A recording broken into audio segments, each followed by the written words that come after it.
Admiral Sarah Chen stood at the viewport of Lunar Base Alpha, her expression unchanging as she watched the first alien ships materialize at the edge of the solar system. The massive vessels emerged from what looked like tears in space itself, their hulls gleaming with an impossible metal that seemed to absorb light rather than reflect it.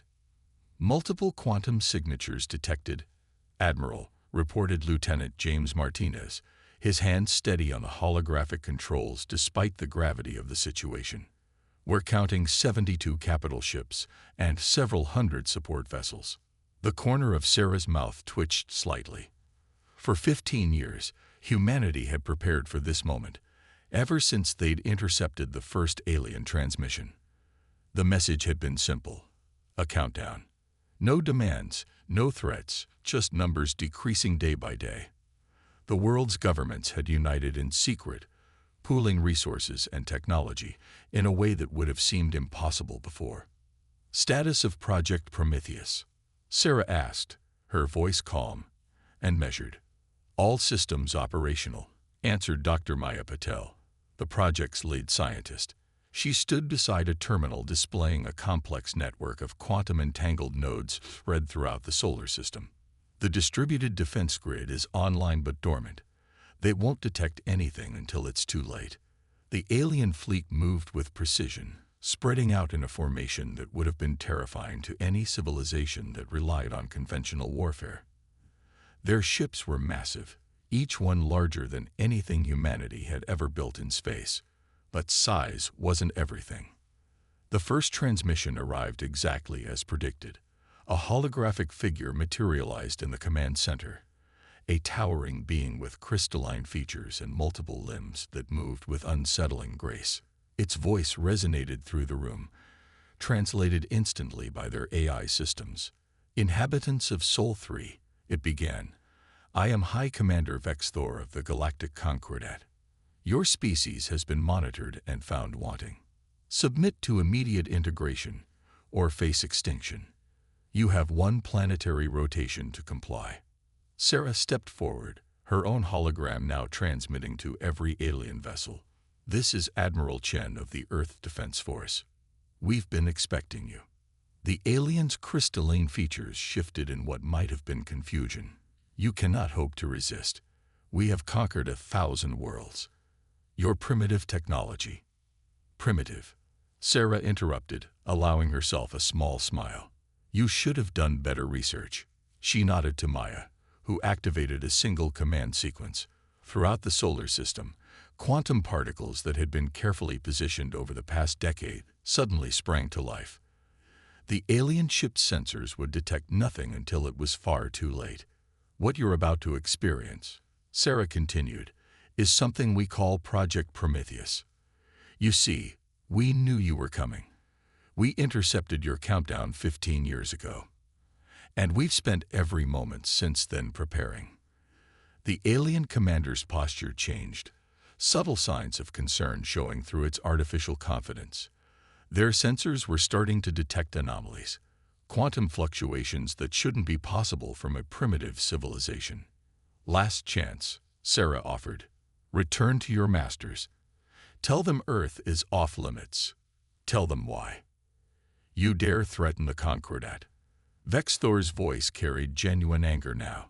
Deep beneath the Pacific Ocean, Dr. Kei Nakamura watched streams of data flow across quantum blast displays as the alien fleet attempted to regroup. Their initial confidence had shattered against humanity's first demonstration of power, but the Concordat wasn't known for retreating. They would adapt, regroup, and attack again. That's exactly what humanity was counting on. They're attempting to establish a new formation, reported Captain Sophia Torres from her command station. The holographic display showed the alien vessels reorganizing, their formation shifting into something that resembled a massive three-dimensional spider web. Energy readings suggest they're preparing to launch a synchronized attack. Kai smiled. Perfect. They're following the exact pattern we predicted. How many ships have they committed to the formation? 58 capital ships, 312 support vessels. Sophia answered, her augmented eyes tracking the movement patterns. They're positioning themselves to create an energy web that could theoretically overwhelm any conventional defensive system. Conventional being the key word, Kai said, pressing his palm against a biometric scanner. Throughout the underwater facility, systems that had laid dormant for years began to wake. Time to show them why we built these facilities in the first place. The alien fleet's attack began with a simultaneous discharge from all ships, creating a web of destructive energy that would have overwhelmed any normal planetary defense. But Earth's defenses were far from normal. As the energy web descended toward the atmosphere, it encountered something unprecedented. The oceans themselves seemed to respond. Massive columns of water rose into the sky, each containing billions of quantum-programmed nanoparticles that had been seeded throughout Earth's oceans over the past decade. These particles didn't just block the alien attack.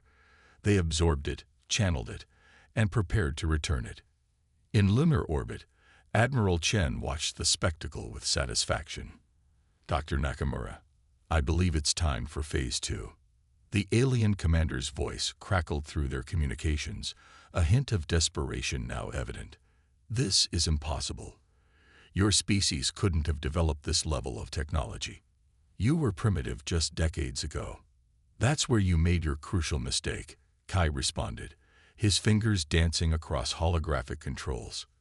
"You assumed that because we weren't spreading across the stars, we weren't advancing. The truth is, we knew what was out there. We chose to focus our development inward, preparing for this exact moment." The columns of water collapsed back into the oceans, but the energy they had absorbed wasn't lost. Throughout Earth's oceans, a network of quantum reactors began to pulse with power. The aliens' own attack energy was being redistributed, enhanced, and repurposed. "You should be honored," Sophia added, addressing the alien fleet. "You're about to witness something no other species has ever seen. We call it the Poseidon Protocol." The ocean's surface began to ripple worldwide. What emerged wasn't weapons in any conventional sense. Instead, massive constructs of water, held together by quantum fields and powered by the aliens' own attack energy, rose from the depths. Each construct was controlled by an AI that had spent years practicing for this moment, their movements guided by human operators working in perfect synchronization. "Impossible," the alien commander breathed. "You've weaponized your entire planet." "Not weaponized," Kai corrected. "We've evolved it. Everything you see, every defense we've created, works in harmony with Earth's natural systems. We didn't build a weapon. We turned our entire world into a living defense system." The water constructs moved with impossible grace, engaging alien ships with tentacles of quantum-enhanced liquid that could tear through their strongest shields. Each defeat provided more energy for the system, creating a feedback loop that only made Earth's defenses stronger. But the true surprise came from beneath the ocean floor. Hidden beneath decades of secrecy, thousands of quantum tunnels suddenly activated. These tunnels, connecting strategic points around the globe, allowed Earth's defenders to move resources and personnel instantly, making it impossible for the aliens to predict where the next attack would come from. In orbit, Admiral Chen watched as the alien fleet's formation began to break apart. "Dr. Nakamura, are we ready for the next phase?" "Almost," Kai replied, monitoring the energy absorption levels. "We need them to commit just a little more force.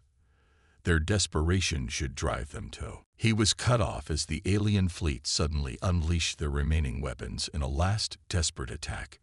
Energy beams capable of shattering moons struck Earth's atmosphere, and were caught in a web of quantum-enhanced atmospheric particles that had been waiting for precisely this moment.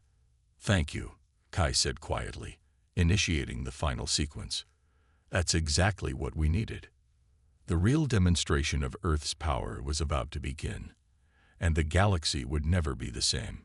Colonel Diana Rodriguez stood in the heart of the Atacama Command Center, watching as holographic representations of Earth's quantum defense network pulsed with captured alien energy. The desert facility, hidden beneath kilometers of rock and sophisticated camouflage systems, was about to become the focal point of humanity's counteroffensive. Energy absorption at optimal levels, reported Dr. Marcus Wong, his neural interface streaming real-time data from quantum sensors across the globe. The aliens gave us exactly what we needed, enough power to initiate the Helios Protocol. Diana nodded, her augmented vision overlaying strategic data across the command center's holographic displays. Status of the orbital quantum arrays.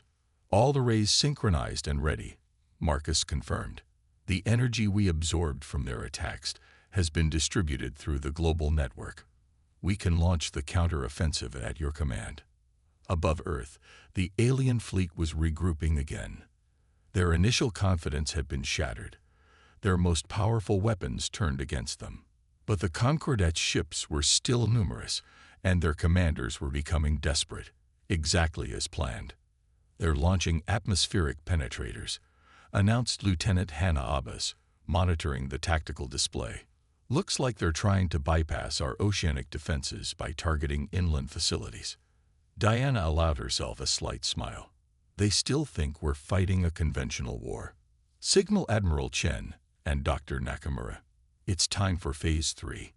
The alien penetrators entered Earth's atmosphere like artificial meteors, their advanced shields designed to resist any conventional anti-aircraft defenses. But Earth's defenses were far from conventional. As the penetrators descended, they encountered what appeared to be normal clouds. The reality was far more interesting.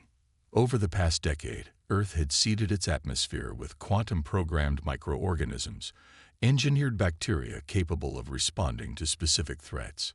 As the penetrators passed through these clouds, the microorganisms activated, forming complex molecular structures that began breaking down the alien shields at a molecular level. Fascinating, Marcus muttered, watching the data stream. They've never encountered biological warfare at this scale. Their shields are designed to resist energy weapons and kinetic impacts, but they have no defense against targeted molecular deconstruction. In orbit, Admiral Chen's voice came through the quantum-encrypted channel. Colonel Rodriguez, the orbital arrays are showing green across the board. We're ready to demonstrate humanity's real offensive capabilities. Diana stepped forward, placing her hand on the central command console. Throughout the facility, advanced AI systems began coordinating with their counterparts across the globe. What they were about to attempt had never been done before, not just by humans, but by any known civilization. Initialize the Helios Protocol, she commanded. Let's show them why you don't corner humanity. Across Earth's surface, thousands of quantum arrays simultaneously activated. The energy absorbed from the alien attacks was channeled through these arrays, but it wasn't simply redirected as a weapon. Instead, humanity had found a way to use this energy to temporarily alter the fundamental forces of physics within targeted areas. The alien fleet discovered this the hard way as localized bubbles of altered spacetime began appearing around their ships. Within these bubbles, the laws of physics could be selectively modified. Some ships found their advanced energy shields suddenly useless as the electromagnetic force was subtly altered. Others discovered their quantum communications disrupted as the strong nuclear force was tweaked just enough to prevent their quantum entanglement systems from functioning. By the void, the alien commander's voice crackled through their comms, a mixture of fear and awe evident even through the translation systems. "What have you done?" "We've changed the rules," Diana responded calmly. "Your technology relies on the universe working in predictable ways. We've spent the last 15 years learning how to make small areas of space-time just unpredictable enough to give us an advantage." The counter-offensive continued as humanity's quantum arrays created a complex web of altered space-time throughout the solar system. It wasn't about destroying the alien fleet. It was about demonstrating that humanity had mastered aspects of physics that the Concordat had never even considered possible. But the true masterstroke was yet to come. As the alien fleet struggled to adapt to these changing conditions, Dr. Wong's monitoring systems detected exactly what they had been waiting for, a pattern in the aliens' quantum communication network that revealed something crucial about their entire civilization. "Colonel, Marcus called out, his eyes wide as he processed the data. "You need to see this. I think we just found their critical weakness." Diana moved to his station, studying the complex patterns of quantum signatures emanating from the alien fleet. What she saw made her understand why the Concordat had been so successful in conquering other worlds, and why they were about to face something they had never encountered before. "Send this data to Admiral Chen immediately," she ordered. "It's time to show them that humanity isn't just another species to be conquered. We're something entirely new." Dr. Maya Patel stood before the Combined Earth Defense Council, her quantum interface projecting the complex patterns they'd discovered in the Concordat's communication network. The revelation had been so profound that it required an emergency meeting of humanity's highest military and scientific authorities. "Their entire civilization," she explained, gesturing to the intricate web of quantum signatures, "is built on a fundamental misconception about the nature of consciousness and technology. They believe that absolute unity is strength." Admiral Chen leaned forward, her eyes tracking the patterns. "Explain it in tactical terms, Dr. Patel. The Concordat isn't just an alliance of species, it's a quantum-linked collective consciousness. Every ship, every soldier, every weapon system is connected through quantum entanglement to a central network. It's why they've been so successful in conquering other worlds. They can think and act as one. But that's also their weakness," Dr. Wong added, joining the presentation. "They've sacrificed individual adaptability for collective efficiency. They literally cannot comprehend a defense system that operates the way ours does, with autonomous units making independent decisions while working toward a common goal." In orbit, the alien fleet was still struggling to cope with Earth's physics-altering defense grid. Their attempts to adapt had become increasingly erratic, almost desperate. Now humanity knew why. "They're experiencing cognitive dissonance on a civilization-wide scale," Maya continued. "Every time they encounter one of our defensive innovations, the information has to be processed through their entire collective consciousness before they can respond. It's making it impossible for them to adapt quickly enough." Colonel Rodriguez, attending via quantum hologram from the Atacama facility, smiled grimly. "So we've accidentally created their worst nightmare, a species that operates as both individuals and a collective simultaneously. Our distributed defense network mimics their unity but maintains individual initiative." "Exactly," Maya confirmed. "And now that we understand their architecture, we can do more than just defend. We can show them why their fundamental philosophy is flawed." The council chamber hummed with quiet conversation as the implications became clear. Humanity hadn't just developed a way to fight the Concordat. They had inadvertently evolved beyond them. Admiral Chen stood, her decision made. "Dr. Patel, how quickly can we implement a counter-protocol based on this discovery? The quantum arrays are already in place.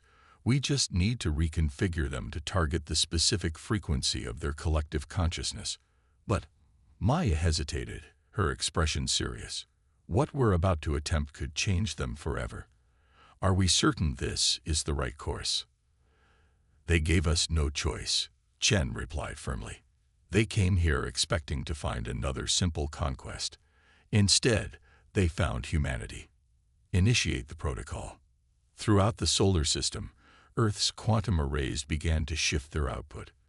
Instead of merely disrupting local physics, they now targeted the very foundation of the Concordat civilization, the quantum network that bound their consciousness together.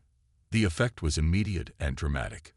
Across the alien fleet, ships began to behave erratically as their crews experienced something they had never known: true individuality.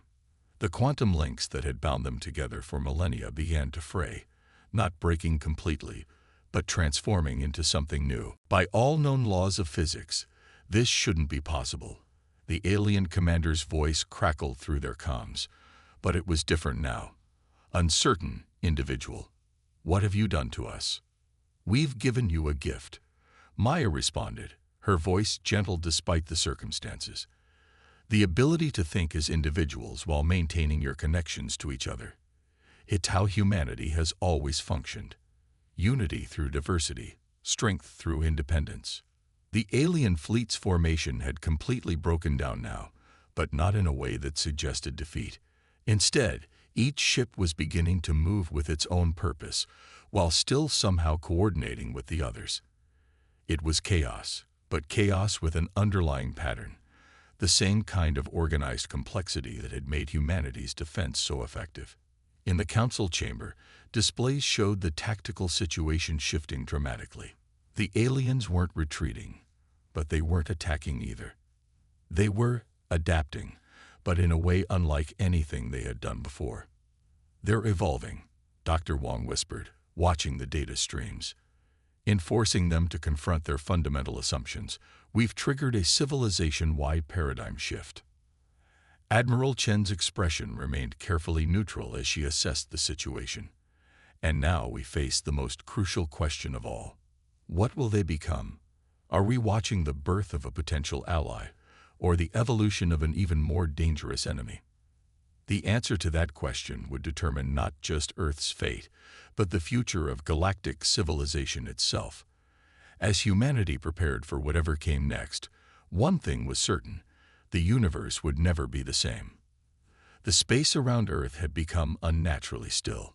The Concordat fleet hung in orbit, their ships arranged in a pattern that defied traditional military formation, a physical representation of their ongoing transformation.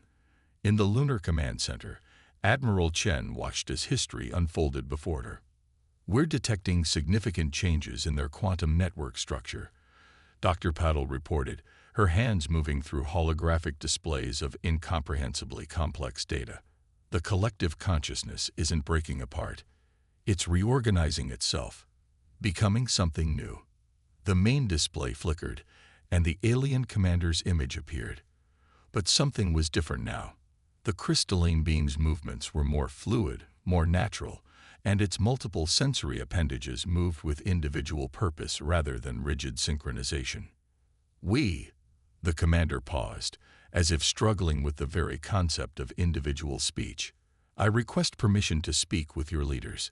What you have shown us, what you have done to us, it requires discussion." Admiral Chen exchanged glances with Colonel Rodriguez and Dr. Patel before responding. "We're listening. For 50,000 years, the Concordat has expanded across the galaxy, absorbing or eliminating every civilization we encountered. We believed our unity was perfection, that our collective consciousness represented the peak of evolution." The commander's crystalline features shifted in what might have been a smile. "We were wrong." Through the quantum network, they could sense the changes rippling through the entire alien fleet. Each ship, each crew member, was experiencing individual thought while maintaining their connections to the whole. It was chaos and harmony simultaneously, exactly the way human consciousness operated on a smaller scale. "You've achieved something we never considered possible," the commander continued. "Your species has found a way to maintain perfect individuality while working in complete unity. Each of your defensive innovations wasn't just a technological achievement. It was a demonstration of how consciousness itself can evolve." Dr. Wong stepped forward, his neural interface streaming data about the ongoing changes in the alien fleet. "Your collective consciousness is stabilizing," he observed. "But it's nothing like your original configuration. You're becoming something entirely new." "Yes," the commander agreed. "We are becoming what we should have been all along. A true collective, one that values individual thought and creativity while maintaining the benefits of unified purpose. We never understood until now that true strength comes from diversity, not uniformity." Admiral Chen's expression remained carefully neutral. "And what does this mean for Earth, for humanity?" The commander's response was immediate and carried the weight of both individual and collective decision. "It means we owe you a debt that can never be repaid. You have not just defeated us. You have transformed us. The Concordat, as it existed, is gone. In its place, something new must arise." Throughout the solar system, the alien ships began to move. But instead of attack formations, they arranged themselves in a pattern that the quantum sensors recognize as a sign of deep respect in their culture. "We propose an alliance," the commander declared. Not conquest, not submission, but true partnership. Earth has proven itself not just capable of defending against us, but worthy of teaching us. There are other threats in this galaxy, species and forces that even the Concord have feared. Together, we could face them all. The command center erupted in quiet discussion as the implications became clear. Humanity hadn't just survived first contact, they had fundamentally changed the course of galactic history. There will need to be discussions. Admiral Chen responded carefully. Agreements. Guarantees. Of course, the commander agreed. And we will share everything we know. Our technology, our knowledge of the galaxy, our understanding of quantum physics. But more importantly, we wish to learn from you. Your species has mastered something far more valuable than technology, the ability to evolve beyond apparent limitations. Dr. Patel's quantum interfaces were showing something remarkable. The alien fleet's collective consciousness had stabilized into a new form that somehow mirrored human neural patterns on a cosmic scale. We are not what we were, the commander said softly. Thanks to you, we are becoming what we always should have been. And perhaps together, we can help the galaxy itself evolve. As the sun rose over Earth's horizon, casting golden light across the assembled ships of two civilizations, humanity faced a new dawn.